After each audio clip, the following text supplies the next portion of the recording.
What is up and welcome back. We are, or I guess today I am, your Colorado real estate family. So we get to help out so many of you when you're moving into Colorado. Today and in this video, I'm going to give you some realtor advice when moving into Colorado. Let's go.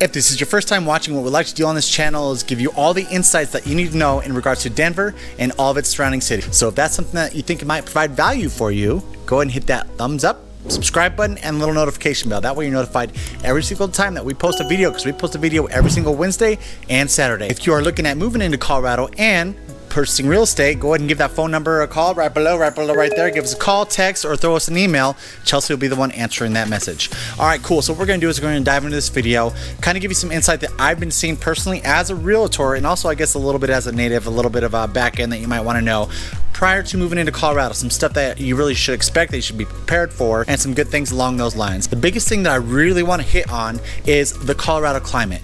In many of our videos, we've talked about the winter time, right? Whenever we have the snow, where it gets cold and it's dry. What we really don't talk about much is the summertime. And the summertime, it does get warm here, so much so that this last week we've been warmer than Florida. You know, Florida's been in like the high 80s. Where in Colorado, we've been in the high 90s, sometimes reaching 100. Something that most of you don't really expect when you're relocating from another state and you really haven't experienced Colorado that much. There are some of you who might have a past in Colorado, coming here, really experiencing our summers or our winters. It's something that I really want you to be informed about. Also, in regards to the climate, we are very dry here and we have a high altitude. When we're working with many of you, some of you get some altitude sickness. A few of you have gotten that altitude sickness where it takes a few days to kind of get over it. Most of it's just, nausea, not feeling that great, don't have much energy, and it's something to really look forward to. And on the dry side of things, make sure you bring your lotion, make sure you bring that chapstick, make sure that you're constantly keeping lubed up. It's completely dry here, barely any humidity, so you're gonna have to expect using that lotion and that chapstick quite a bit. Now that we got the short one out of the way, something else that I really want to hit on when we're working with you guys is we really want you to experience Colorado prior to figuring out where you want to live. We try to do as best of job as possible to expose you to these cities, to give you as much information in these cities. But there's been probably, I'd say 20% of our clients, when we're helping you relocate into Colorado, where you have your idea or your mindset on this one city, and then once you move out here, you say you're staying in a short-term rental, you're like, you know what, I really don't like this area as much as I thought I did. Just kind of spending a few evenings there, or being down there seeing the traffic, just kind of seeing all the lifestyles that's happening in the area, and you're like, yeah, you know what, I thought I did like the city, but now I really don't like it as much as I did. And so really get out here and experience as much as possible. If you haven't moved out here yet, maybe try and spend up to a week out here and just really kind of travel around, see what areas like, see what the people are like, and really experiencing that way. Because guess what, if you're going to be buying a home here, it's most likely you're going to be staying here for quite a while. You want to make sure that you like the people, the place, and everything that you're kind of surrounded by. Another big factor in experiencing Colorado is getting to know the areas. Say that you don't really want to live in an older portion of town or in an older home. This gives you that familiarity so that you kind of know, all right, let's say for example you want to move to Westminster. You know what, the south side of Westminster might not be for me, because I want a house that's 2000 or newer, so I'm not having to worry about replacing sewer lines or having to do all the electrical or anything that you want to do in an older home. And so if you get to experience Colorado and really kind of travel around, you get to know the areas as much as possible, I guess as much as you could in a week, and get somewhat of an idea of what areas you do like, don't like. Even if it is a city that you're set on and you say you do find out you like that city, find out a portion of that city that you really want to be in. Maybe you want to be a little bit closer to downtown. Maybe in our videos we didn't do a good enough job describing how close it is to a downtown in that city, or downtown Denver, or experiencing the light rail station. Really getting a good feel for the areas. That way, if you do decide to move into Colorado and you choose this one city, you don't get that buyer's remorse where it's like, shit, I wish I would have known about this town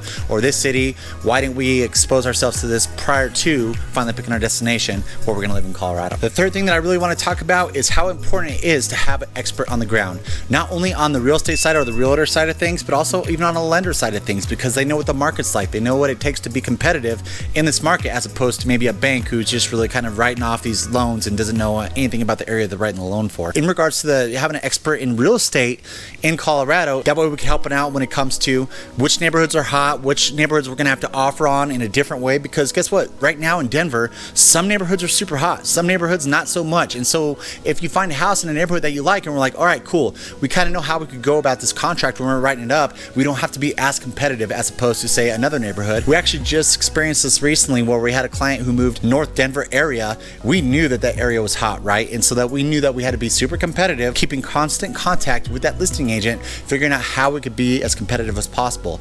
On another sense, we had another client who moved in an area that wasn't as desirable as in regards to the neighborhood, so we didn't have to go and throw everything against the wall to try and get this contract done. We were able to be a little bit easier on our contract, and we could be a little stricter on the buy side by having that expert to know what areas you need to be super competitive, and also having some other areas that you don't have to be so competitive in.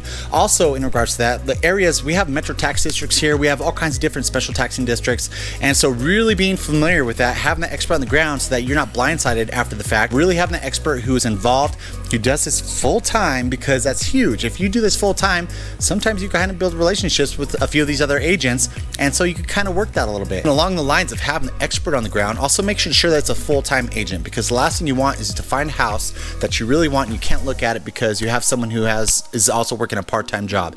Having a full-time agent that this is all they do, this is all they dedicate their time to, that way they can help you out as best as possible. The fourth piece of advice that I really wanted to give in regards to moving into Colorado on the real estate side of things is make sure that you're financially prepared.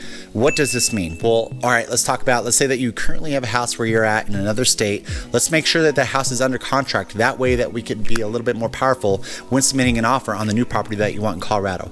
Also, we always talk about how important it is to talk with a lender sooner than later.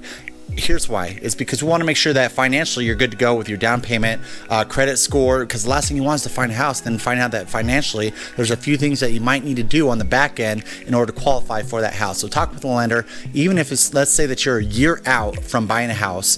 Talking with that lender put you on a good roadmap, right? It gives you a good time frame that, all right, cool, you're good to go, or hey, maybe let's work on a few of these things prior to. Make sure you save up that money for the down payment, the earnest money, all the stuff that we really go over. That's why talking to a lender is so important.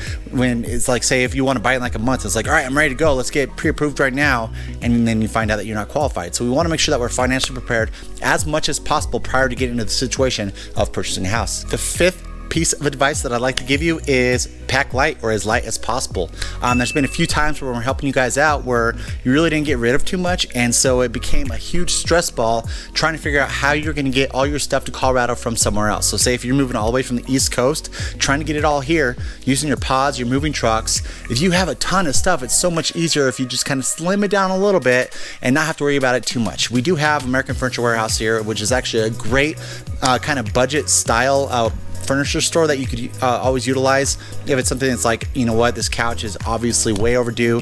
We're going to have the money after closing on this house to be able to go out and buy a few new things. We do have that great furniture store here. I know from experience that not all states do. We have Airbnbs in a few other states, and there's this one time that we were putting an Airbnb together. They didn't have that great furniture store that we have here, and we were actually regretting. We're like, holy crap, this sucks.